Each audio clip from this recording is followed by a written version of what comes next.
Grognards of Gaming. I am your host and the original Grognard, Rob the Grognard Dog, or Rob the Grognard Dog. And with me, as always, are my companions. Miracle Mike. And JB. Great.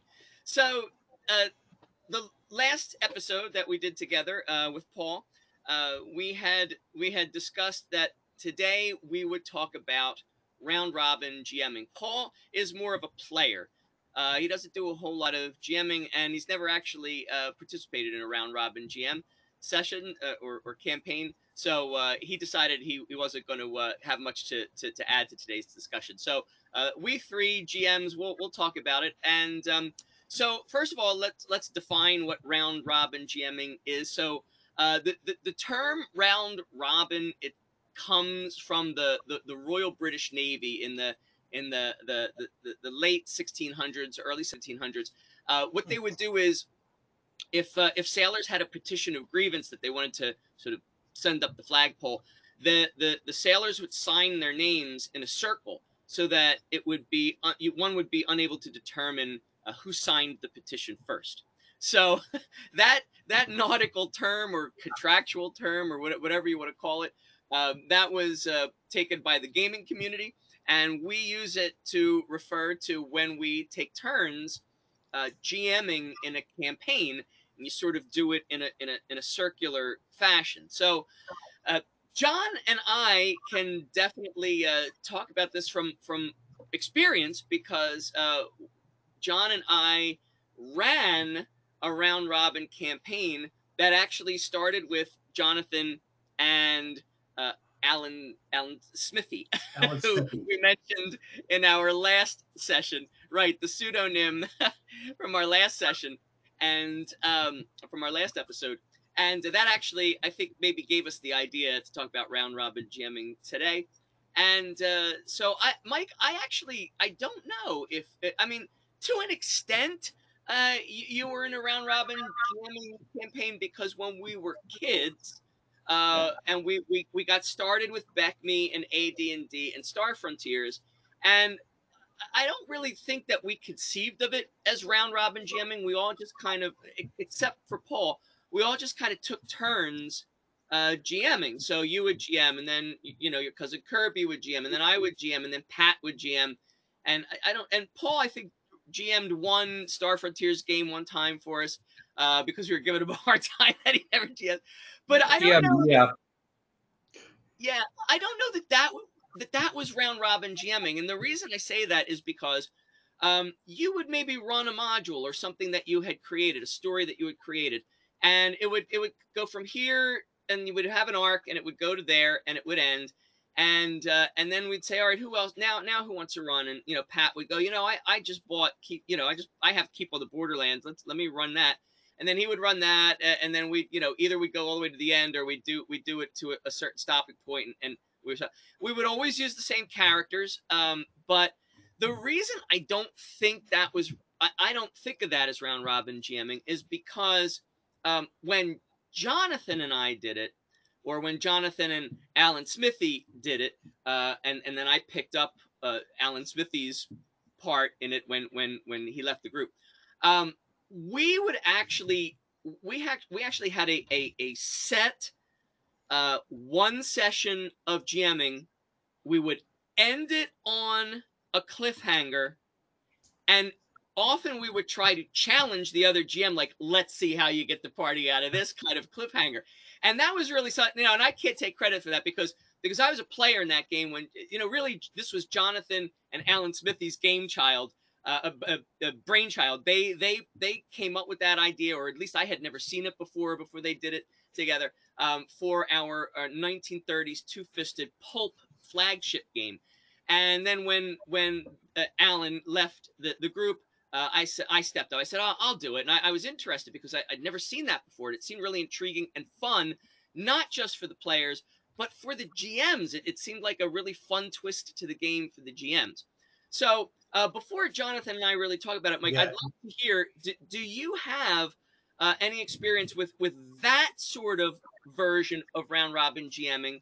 And if so, please tell us about it. And if not, tell us, what kind of experience you have had as a GM that might be considered round robin GMing from another perspective. I'll let you go first. Okay, and that's fine. So not per session. I've not done per session round robin GMing. Okay, and I see it. I guess I see it a couple different ways, maybe a little bit differently than you may see it, because in my mind it's not necessarily by session, but within the same campaign.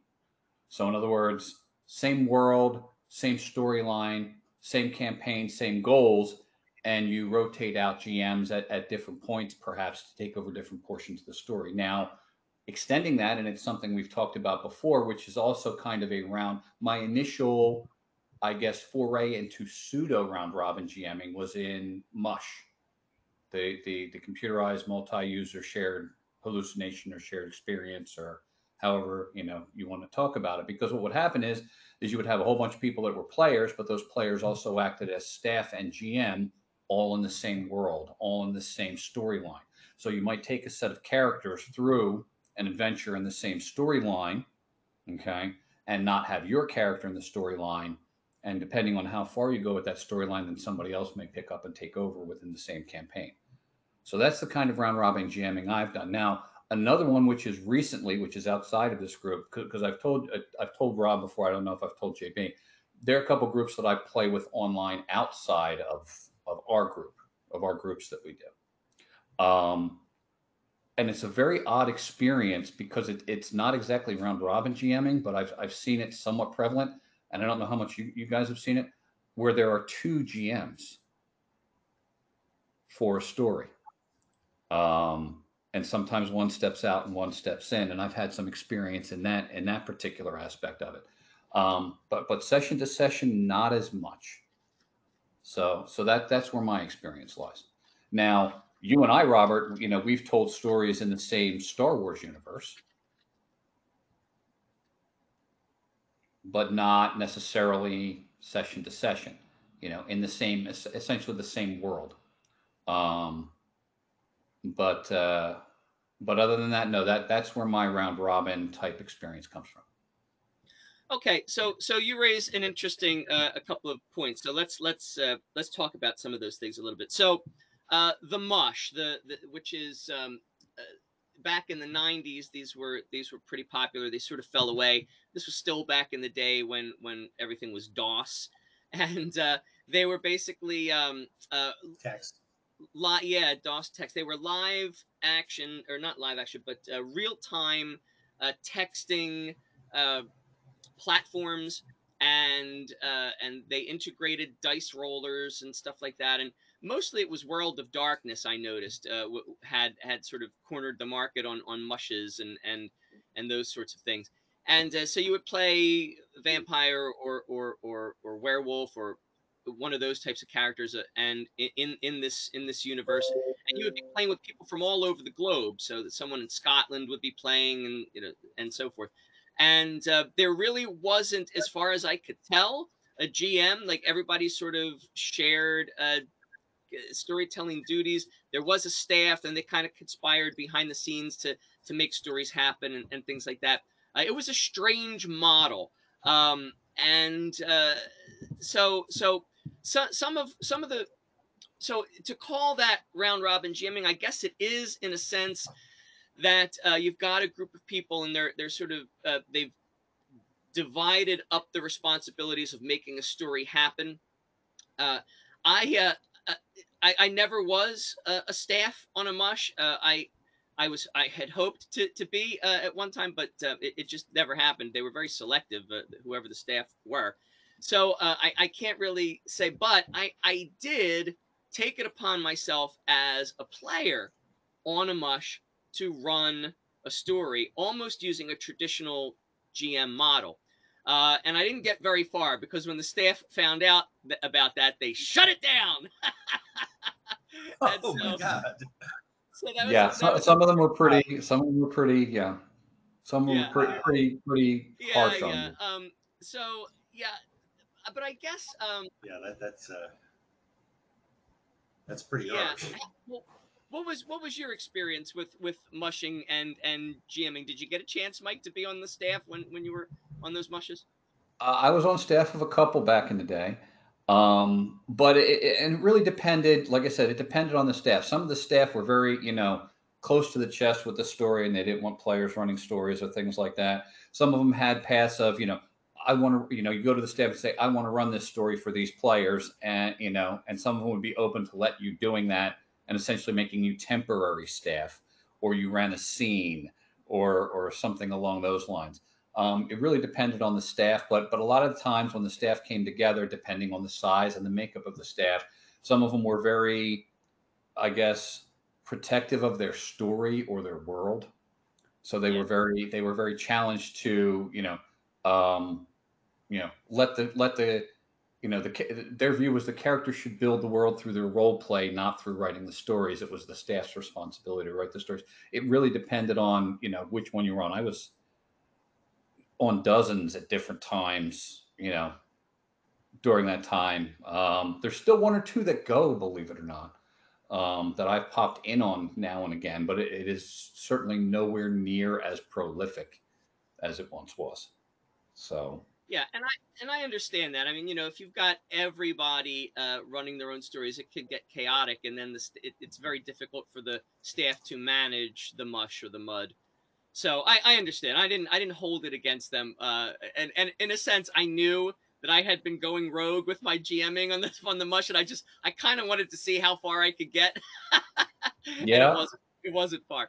But well, and all right, so that's interesting. So there are still some mushes running out there. I'm not surprised. I mean, I'm sure there are some grognards out there, who fondly remember those mushes of the '90s and don't want to let them die. So and the other interesting thing that you mentioned, Mike, was having multiple GMs in one session, in the first and in one game. And the first time that I experienced that was when Phil, my original Grognard of gaming partner in this podcast, Phil ran Ars Magica, and that's how I found his gaming group when we were in New York City. And I was brought into an already extant Ars Magica campaign, and he was running it alone. He was a sole GM, but in time, when he discovered that I liked GMing and was pretty good at it, he offered for me to be what is called in the Ars Magical rulebook the beta GM. And so there's an alpha GM who is really in charge of things, and there's a beta GM who can run stories. Sometimes can actually, give the alpha GM a break, but always kind of answers to the alpha GM. And then sometimes they can run in the same session.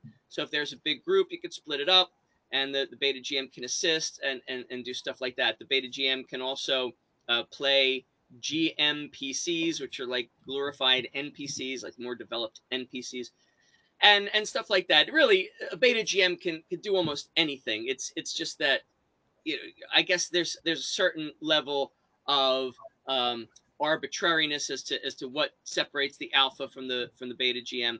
I guess in that particular campaign, it was Phil's game child. I keep saying game child. It was Phil's brainchild, that game, and I came into it, even as one of the later players, and so there was no question that he was going to maintain the top ranking GM status, and that I was just going to be like sort of a helper. But there were times when he turned over large chunks of the campaign to me, and I developed it, with his blessing, like, because he trusted me, and he was like, "Go ahead, run with this," and I did. And what I did and how I ran things would have been indistinguishable from an alpha GM. So it worked very well in Ars Magic. It was actually baked into the rules.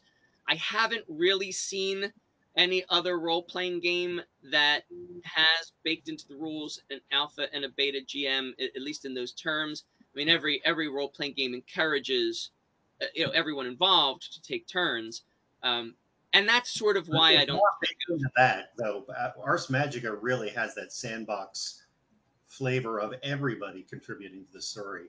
right down to minor characters being able to be played as the Grogs. Yeah, that one system is very conducive to it. That's right, And John. Yeah, actually, they call it. yeah, I have a after you're done, I have a story where it actually worked against us a little bit. But go on. I'm sorry. Okay. I'm Yeah. So curious. what? I'm curious. Yeah, I'm curious too. But what you're describing, the Ars Magica rule book refers to as troop role playing, troop with a an e on the end, and the idea is that everyone is like an actor in an acting troupe. That everybody, even the players, add to the world and play multiple roles. They'll play their main character, which in Ars Magica would be your wizard, and then they'll play then you'll play your secondary character, which will be your companion, and that could be any number of other things, maybe some of the other non-wizard classes that we might think about from a Dungeons and Dragons model. And then you would play then you had a pool of grogs or foot soldiers that defended the covenant, the wizard's castle. And then you would, one day I might be playing one grog, I might be playing Harry and you might be playing Sally, Jonathan. But then the next session, I might be playing Sally, you might be playing Harry. So the grogs were built to be they were built in such a way that their personality traits were on the character sheet, so that anybody could pick up the character sheet and play those personality traits and play that grog. And it was a very interesting model. Ars Magica really changed the way I thought about role playing games. But again, I don't know that I really think of that as round robin GMing, because that's really not so different from what we did as kids in BECME and in AD&D and in Star Frontiers, where we ran our story and then we handed the baton off, and everybody else used the same characters, but we handed the baton off to one of the other people around the table and they ran their story. Here, when I think of true round robin GMing, and this is where I'm going to turn it over to you, John. It is when I think of what you and Alan Smithy did, or what you and I did with the Pulp game, where you did that. We had one session. You had one session to do your thing, and then it was the other person's turn, and that was so much fun. Both from being on the player side of the table and being on the GM side of the screen. I had a blast with that. But maybe there was something you wanted to say before we got into that. When we were talking about Ars Magica, you had a point you wanted to bring up. Well, it was back to that type of like partial round robin GM that you're talking about, where there were going to be two GMs. And I think this game, it was with another friend of ours, Sandy, who was, we had decided we were going to try to do it. It was Ars Magica. And we were creating a game where I think you might even been involved with this. It was characters who were being uh, asked to create maybe I'm mixing this up with one of the earlier ones, but characters who were being asked to create the usual thing, uh, uh, a, a group of magi, and they were being kind of sent off to this one location. Um, and we were kind of deciding what type of house, I guess they wanted, not house. What's the word I'm looking for? Um, uh, what type of covenant that they wanted to form and where it was going to be and everything. And that all was going fine. But then Sandy had a very specific backdrop thing that was going on that I knew nothing about. And he wasn't telling me because he wanted it to be a surprise. I had some things that I wanted to do that I wasn't telling him.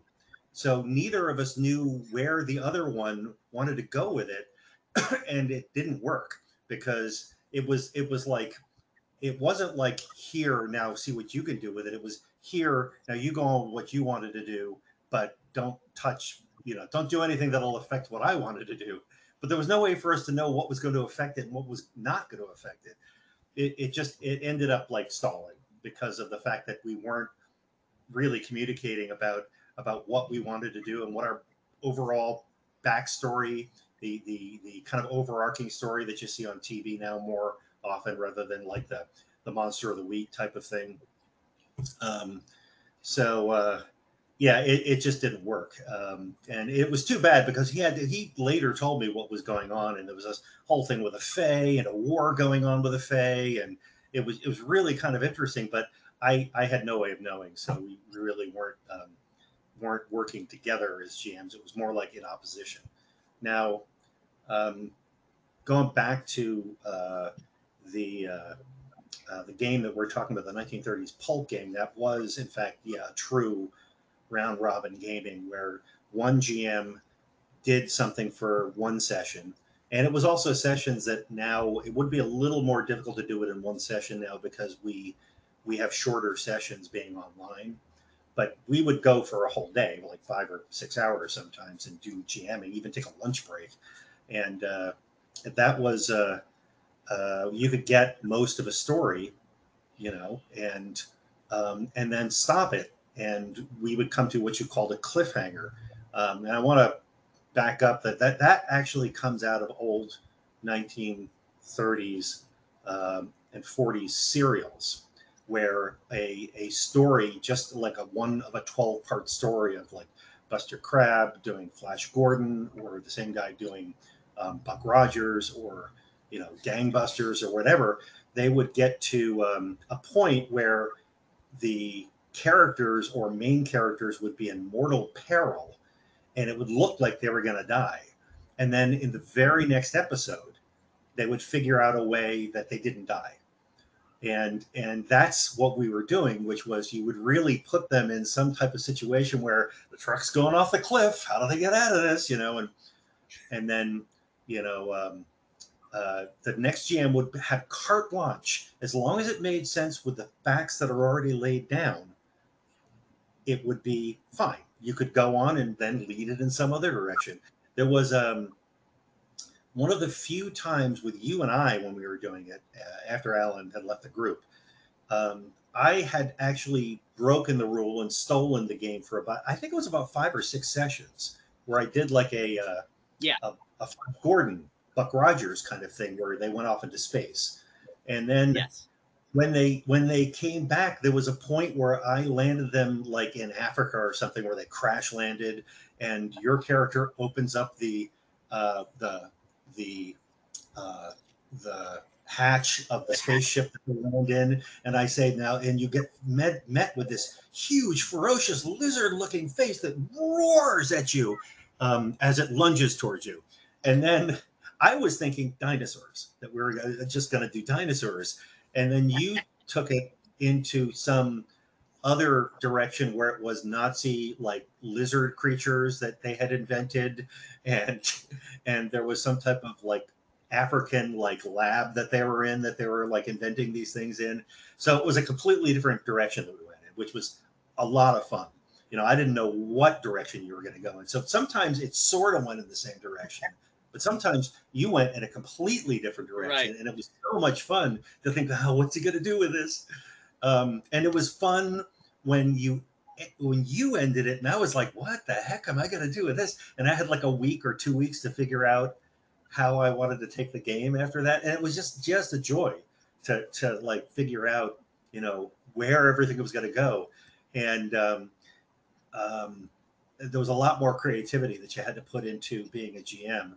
Um, so yeah, what are your memories on that? Yeah. So I don't want the listeners to get the idea that you need longer sessions to do this. As I recall, actually, Jonathan, I mean you're mostly right. As I recall, we used to game on Monday nights. It was after work, and we would meet at Jason's apartment in Queens, usually, and sometimes my place, sometimes your place, and we would probably game until like around 10 or 11. But there would be dinner. Like we would have dinner. So we would leave work at 5. Maybe we'd meet at 6. We'd order some food. We'd eat until like maybe 7, and then 8, 9, 10, maybe 11. So really, when you most of our game, there were times when we took a whole I'm Sunday or something like that. I'm For the most actually part, thinking I'm mixing it up a little with the games back with earlier versions of that group with Hardy right, LaBelle. Hardy, right, yeah, with where we Hardy and did play on Manny, the right. weekend. That was before my time with Manny and Edgar and those Mhm. guys. Yeah, I came in after Manny and Edgar left. So on the sort of on the tail end of Hardy's stay in New York. So yeah, so when we were doing our flagship game, and our round robin GMing thereof, that was done on a Monday nights, and we were really doing it in a 4 hour session. So if there are people out there listening that are interested in doing round robin, you don't really need more time. You could still do the same amount of same length of session. And when you were talking about where the term cliffhanger came from, it brings to mind the Stephen King novel Misery. I love when Kathy Bates's character is really giving Paul's character a hard time, Paul Newman's character a hard time about those cereals when she was a Chase and kid. She was Copy Doobie's story. Yeah, she was complaining like, I was there the Saturday before. He didn't jump out of the car. That was a cheat. And she was getting real upset about it. And so that always makes me laugh. But yeah, that's exactly where it comes from. And one of my favorite. I'm really glad that you brought up the lizards, because that is exactly what I anticipated you were thinking, was that you were thinking dinosaurs. And so I specifically decided I wanted to subvert your expectations and everybody else's expectations. And how could I do that with giant lizards? How about it's like a eugenics project that the Nazis are doing and that sort of thing. So yeah, that was part of the fun of it, was subverting the expectations of the other GM, and part of the challenge, because I kind of thought like, all right, so Jonathan, so week one, Jonathan is ending it, setting me up for dinosaurs, and maybe he's thinking ahead to week three. And if there's still dinosaurs, are we going to be in a land of the lost? Are we going to be in a middle, in like a hollow Earth kind of setting? He's already formulating ideas. I'm just gonna flip it to like, we're never even gonna get there. It's gonna be Nazi lizards, and let's see, Now, you know. Yeah. you guys are reminding me of a very old television show, and it's a shame Paul isn't here because he'd appreciate it. Are you guys familiar with The Prisoner, the Yes. original The television original show? with McGowan. Okay. Very strange, very odd show, but they had a twist every week. There was a character called Number Three on the show. Okay, with all the characters were numbered, one through whatever. Number three was the one that the main character interacted with the most. Well, every week, number three was played by a new actor or actress. Every week. So the style was different, the mannerism was different, the twists were a little bit different. But it was a very interesting. This is what you guys are reminding me of with the way that you were doing this. Wasn't the concept that in that show, though, I don't want to take us too far afield, but it was He that was a he they was a kept getting spy. fired. He was a spy, and he woke up in this village, what they called the Well, no, village. but I mean, the concept of number three was the fact that he was a spy who was in charge of the village, but kept getting fired because they kept being duped by Yeah, number five. I think he was, wasn't he? seven. Number So seven. it was Number like the seven idea is the of main what happened character. to the last guy. Yeah, Yes. Yes, number seven yeah, was the main character. Now they redid it, seven. and Ian McKellen played number three throughout pretty much most of it, as I recall. But Yeah, but that was done with less humor, I thought. yes, and it was Yeah, it, the original kind of blew people's minds because they had no idea it's been where this nothing was like it. going. Yeah, There there had was been nothing nothing like like it. it. So Yeah. So anyway, I guess going back to what we were talking about, that one true round robin game that we ran, that came from a very uh, a very typical RPG that we were running. I don't know, Rob, if you remember this, but I was trying to run a 30s style campaign with that type of tropes and the technology and the time period kind of feeling, but I made a fictitious world of different countries. There was like the League of Sovereignties that was supposed to be like more like the United States, and um, there were other countries that were there that were supposed to be more like Germany and I think Mecania or something like that. But I had a whole world, but it was too much because we were the the players didn't know where to go with it. It was too different. So when I think it was when Hardy moved and we had some other people who left the game, we all sat down to decided, why don't we just do a regular 1930s campaign? And people can even keep the same characters if they want to, which I think that may have been more your idea. And then since Alan was still there, we decided, well, we could do it with more than one GM. And that's where right in the beginning we came up with, wouldn't it be cool if we did like a cliffhanger at the end and then the other guy took over?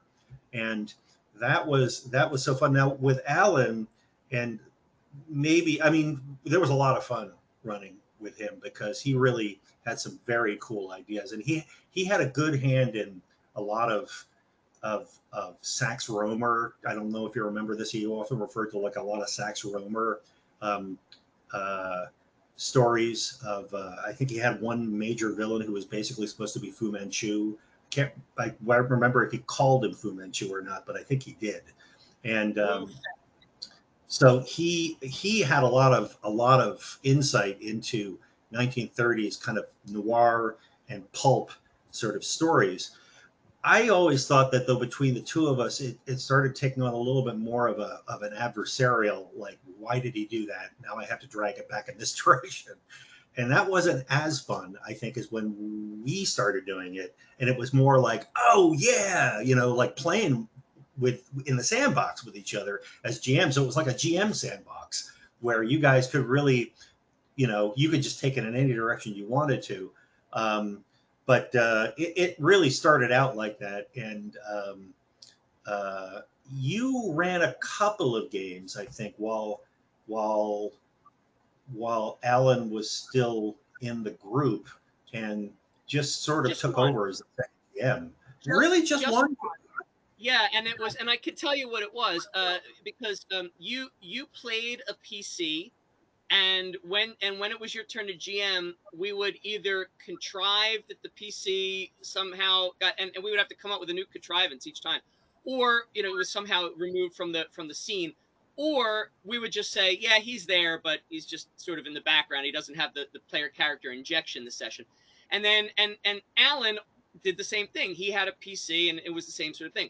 And then something happened, and it involved Indiana Jones, It was where the two Deirdre. of you, where the two of you, it actually didn't involve Indiana Jones. I brought Indiana Jones into it when I took over.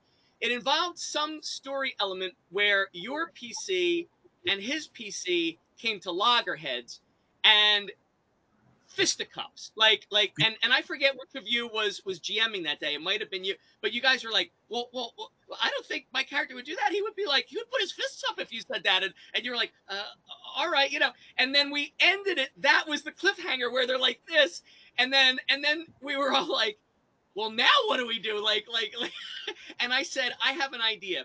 How about I jump into the round robin, and I'll surprise the both of you with how we get out of this, so that this way you guys can feel free to play this out as characters. And everybody Yeah, loved that idea. And then I brought yeah, in I brought Deirdre in a character. Campbell. Yeah, Deirdre Campbell. I brought in a character from an Indiana Jones novel, that sort of tied into both of your pasts, and managed to make peace in that scene and lead you into the next element of the adventure. And it worked out so well that when Alan left the group, it was kind of like when Peter Gabriel left Genesis. It was like, all right, Phil, you wanna you wanna you wanna Yeah. you wanna try, You want but the lead singer now? we I'm didn't the have to drummer. I don't interview know how I could, but but we didn't have to interview hundreds of lead singers before we came to that conclusion. Everybody just kind right, of looked right. at me and like, Yeah, "Well, yeah, Rob," yeah. and I was like, "Sure, I'll You take it." want to do it? So, but so this race But is I just remember how much, and again, I know we didn't want to go back to um, being down on that previous group of games, but it was fun. But I just remember that the last scene was indicative of what was slowly happening between the two GMs. Is that suddenly it was like, put your fists up in character, and then you came in and were brilliantly just kind of just took the steam out of the whole thing by having Deirdre Campbell. I think we'd smash through a window or something, and we're like ready to jump up and fight again. And Deirdre Campbell walks over and just completely shames us. as "What are you two doing?" You know, and Right. it was So so so funny, this raises a and really completely interesting took the point. steam out of that, which was great. Thank you. So this raises a really interesting point, Jonathan, and I'm curious. So I don't recall doing anything differently when I was the other GM in the round robin than Alan was doing. As a matter of fact, I watched with great awe as you and he traded off session by session. I studied how you guys did it. I was absorbing it. I was learning. I was thinking this looks like a lot of fun from a GM's perspective. I wouldn't mind doing something like that. And then when I saw the opportunity, I jumped right in. And and when I jumped in after Alan had left, I kind of felt like I was doing exactly the same thing he was doing. So I'm curious, It's a good. why was it that when you and Alan were doing the round robin GMing, you felt it was adversarial, but when I took over, Um, that didn't feel that way. What was I, going I on there? think I think that it had more to do with. Have you ever had a roommate? You guys have had roommates before, right? Oh yeah. Um, No. yeah. Well, Well, yes. Well, yeah. yes. Well, but you get Yes. all you do. I mean, you start out as friends, and then suddenly you're like at odds with each other because it's like that the odd couple syndrome, where you you just start getting on each other's nerves. And I think that was really it. Was that there were things that were happening that I read into the situation, and I think he may have done the same thing in reverse. And so it was just, I mean, a lot of it was just personalities knocking heads, and Okay. it's why I've said I think in the past that I probably nowadays, if he got back into a game that I was in, wouldn't mind gaming with him. Probably. I don't know him. I haven't really, it's probably about 15 years since I saw him last, um, and he was a good GM, and came up with excellent stories. There was a point where I think we started taking umbrance with what the other guy's choice was. And that was just, it was there, and it was very hard to get rid of. Um, and I think the only reason it happened was because you stepped in as a third person, and like I said, took the steam out of the whole thing. But he had made a decision to leave, and so you just decided, I think I'm gonna go ahead and step into it.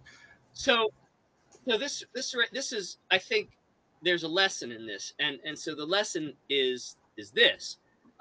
If you're going to round robin GM, I mean, you want to, first of all, both parties, both GMs, you want to be, you want to not not go into it with the intention of being adversarial, but that any challenges you present for the other GM are meant to enhance the fun, and meant to, you throw down the gauntlet in fun. And uh, I guess you also, you want to give the other GM grace. You want to extend grace to the other GM, not assume the worst, not assume that he or she is doing it to make things difficult for you.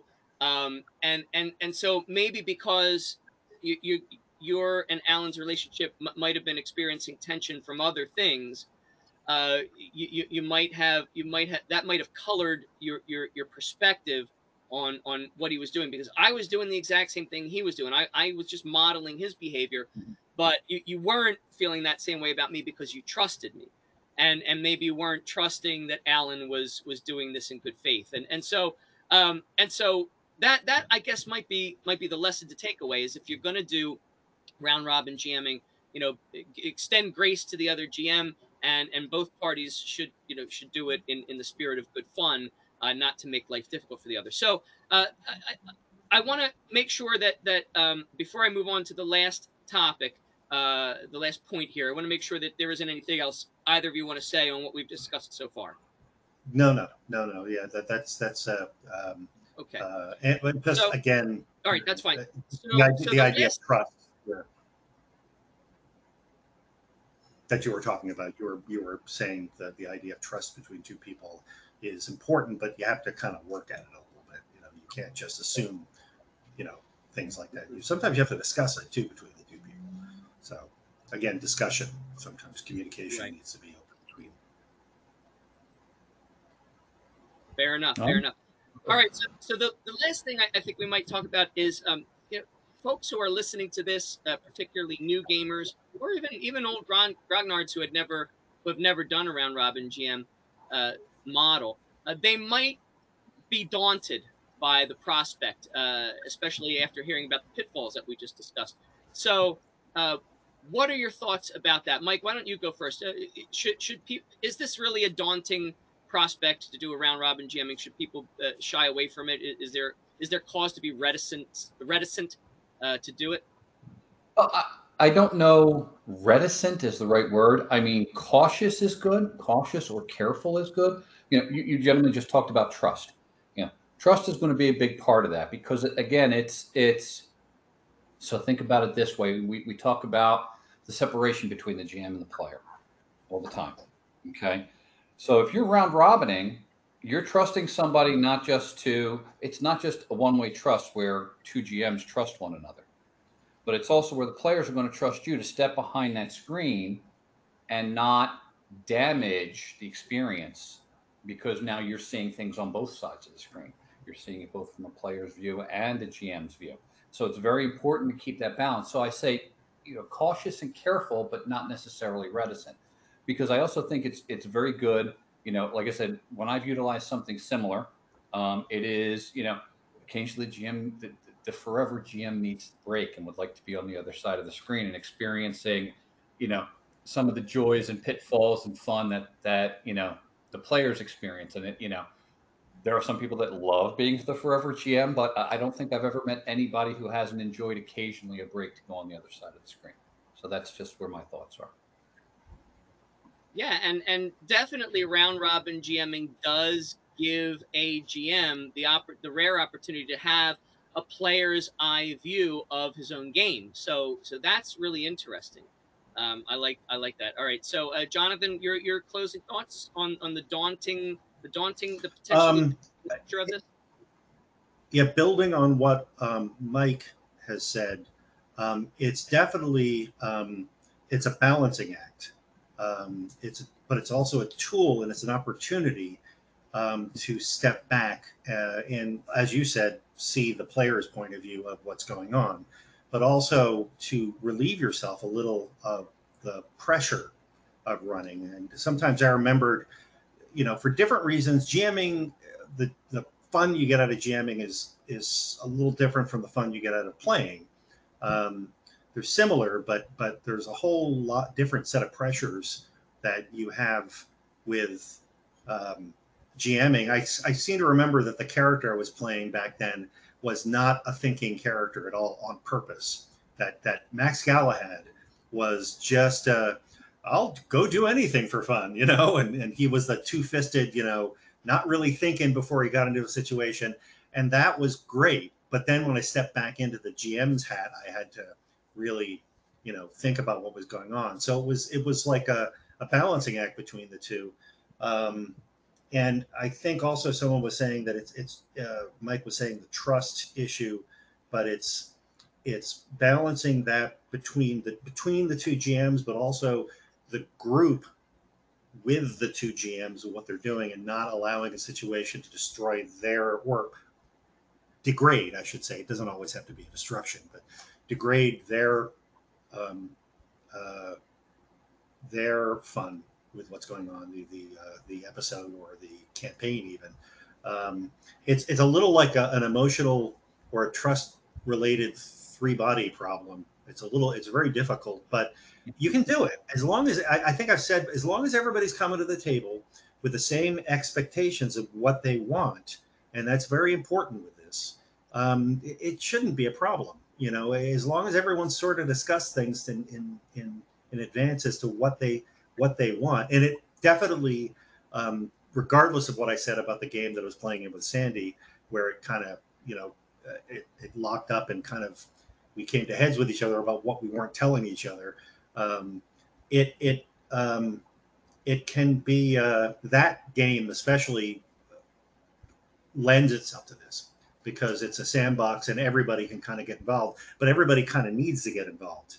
on the level of when you're setting up the game, what type of game you want to play. And we knew, I think everybody, this is one of the few times with a game, everybody knew exactly what game they were playing. And it all fit together so nicely. It was one of the few times I played in a game like that where, and it wasn't a Dungeons and Dragons game. It was something, set in a specific genre or even subgenre. I'm not sure, but yeah. So yeah, it's totally doable and a lot of fun when you can get it right. But it doesn't have to be something that's daunting. I don't think. Like I said, as long as everybody's on the same page at the beginning on chapter one. Yeah, I agree. I think that the game that you did with Sandy, that was more of a alpha beta GM model than a round robin Yeah, GM. And so in under that model, it's very important for each GM to keep the other informed. It doesn't really work if one GM is keeping secrets from the other GM in an alpha beta GM model. However, when it comes to round robin GMing, it's a completely different model. And I don't think that, especially if the round robin happens every session, there's no need to keep the other informed. In fact, part of the challenge, part of the fun, is surprising the other yeah, with cliffhanger. But it's like, but that you have to take a page from improv. You have to say yes. So if you throw a giant lizard at me, I have to do a giant lizard. And it might not be dinosaurs, it might be some Nazi eugenics experiment, but it's definitely a giant lizard. And so in that sense, you are working off of the information that the other GM is giving you, but it's information in short spurts. And then I create something from that, and then based on that information that I've created, now you build information, and we keep each other informed in a way, that way, different from the alpha beta GM it, model.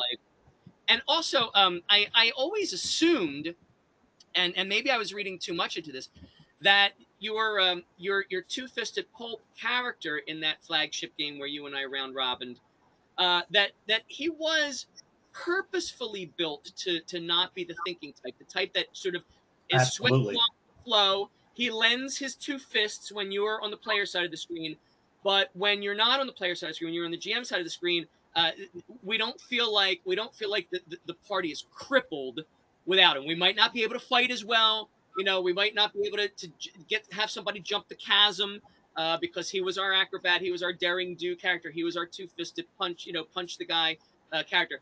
We might have to think our way around situations a little bit more. We weren't crippled, but when you were on the player side of the screen, you had a character that was, I don't want to say disposable, but it was well built. It was helpful when he was there, and when he wasn't there, He we could all. step into the wings much more easily. Right. So that might be an interesting trick to do if you're considering round robin GMing and you're going to be one of the round robin GMs. You might want to consider when you're on the player side of the screen playing a character that will be conducive and not cause the conducive to you're taking the other side of the screen when you do, and not the type of character that is so critical to the party, like it's their cleric, it's their magus, Yeah. that if Oh it's God. not there, things going to fall apart. So, all right, and I so actually I wanted to add one last small point that just to play on something you'd said, and it leads back to something I think you've talked about before with improvisation, in that it's the yes and kind of mechanic of improvisation, where you take what the other person is saying at the end of the game and say yes, and this is going on. So you aren't saying no to something.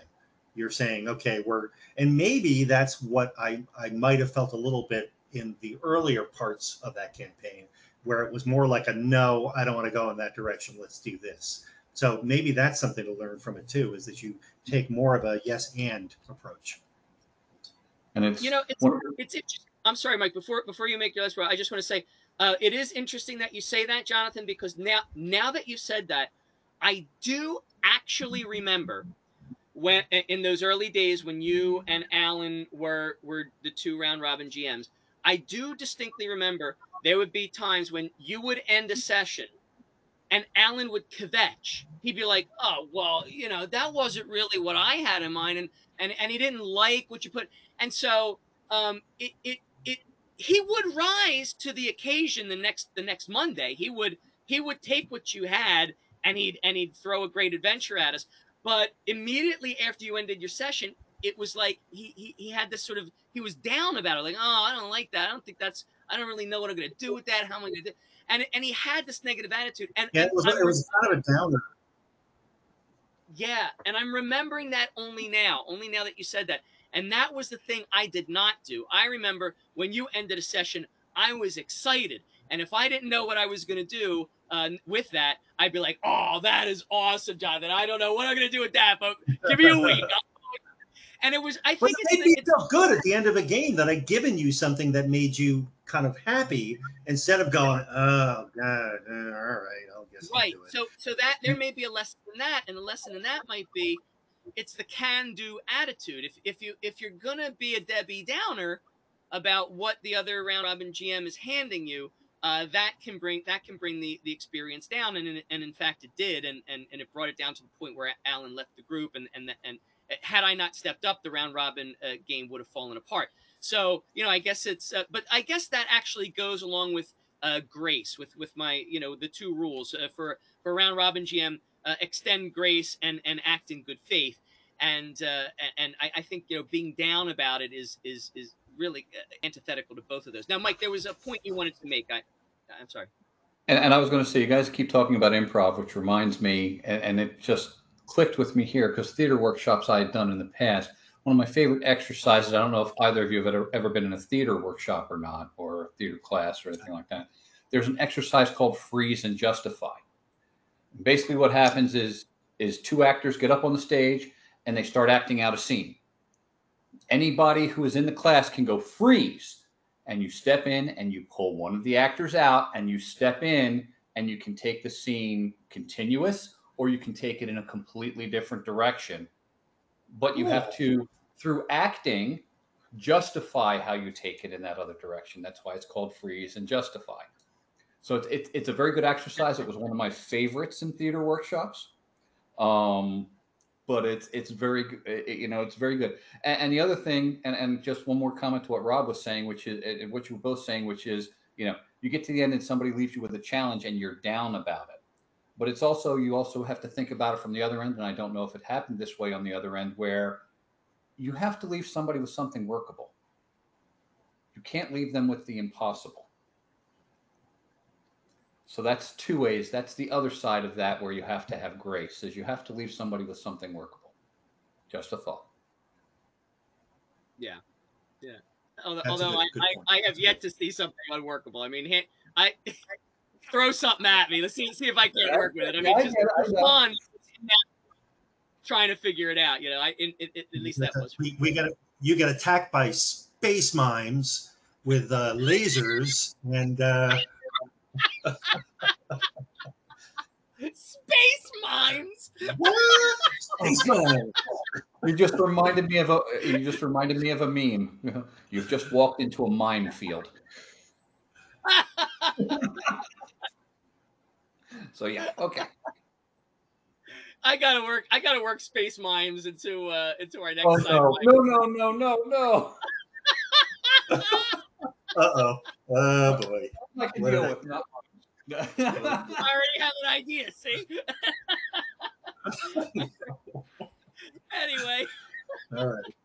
so today's episode was brought to you by the letter G. No, today's episode sort of, I think, stemmed from our last episode about toxic GMing, and we wanted to redeem ourselves. We didn't want to come off like dumping on Alan Smithy, because he really was a very very creative fellow, and I actually like him. I know he has. I know some people, his personality rubs the wrong way, but I actually like him.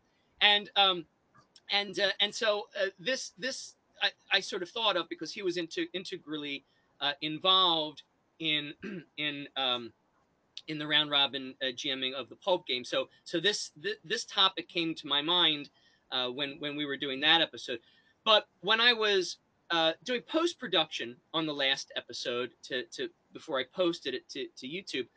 Um, another rewatching it brought to mind another thing, another topic, and so I think that I would like to suggest this topic for next time.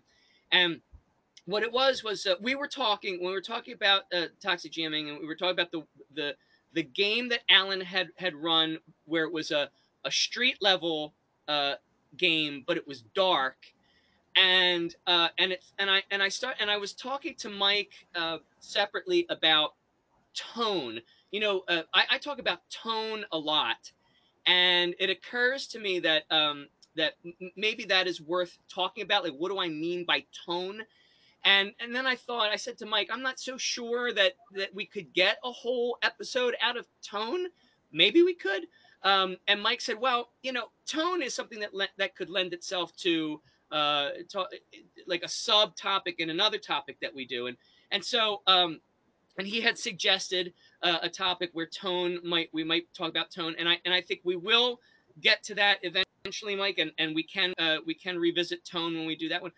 But I think that what I would like to talk about as a topic for our next session would be the evil game, or the dark side game, where people either play the villains, or they play, more likely, anti-heroes. Not, and look, I don't want to go into it yet. This will be fodder for next episode.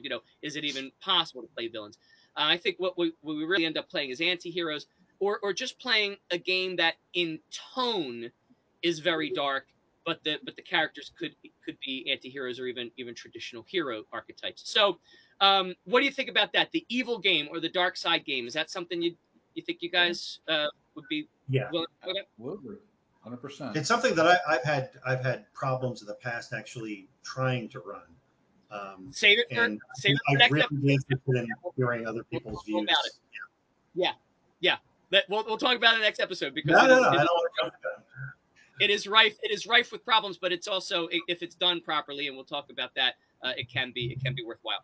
All right, very good. So there you have it, ladies and gentlemen. Thank you for tuning in. I hope you enjoyed this episode, and tune in next time for Grognards of Gaming, when the Grognards talk about the evil or dark side game. See you soon. Thank you.